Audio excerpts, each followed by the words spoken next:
propos de l'athéisme, je dirais que les gens athées sont des gens qui n'ont pas le sens de la causalité et du maillon du chaînon manquant.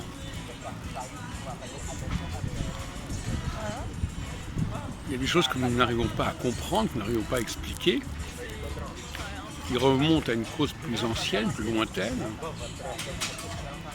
et qui nous ramènent vers Dieu quelque part. Alors, ce Dieu peut avoir plusieurs substances, plusieurs identités.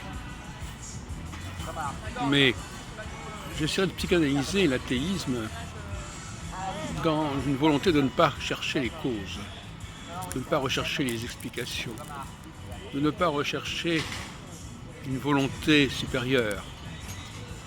Une volonté supérieure qui n'est pas forcément divine. D'ailleurs, un homme supérieur n'est-il pas un dieu quelque part? Un génie n'est-il pas un dieu?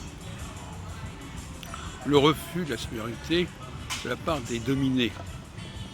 Dans ce sens-là, le communisme athée, c'est parfaitement logique, puisque les gens dominés ne veulent pas reconnaître l'importance des gens qui les dominent. Par conséquent, il est logique que le communisme se soit constitué sur l'athéisme. Si l'athéisme, c'est le refus de connaître le pouvoir supérieur, le pouvoir du chef,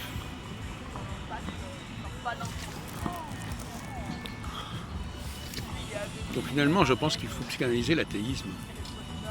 C'est plutôt l'athéisme qui pose problème que la croyance en Dieu. Parce que la croyance en Dieu, d'abord, elle peut prendre des formes différentes. Mais l'athéisme, c'est d'abord un refus, c'est d'abord un déni. C'est un déni d'une explication, d'une source plus lointaine, plus en amont. Il y a quelque chose qui est refusé à ce niveau-là, qui est rejeté.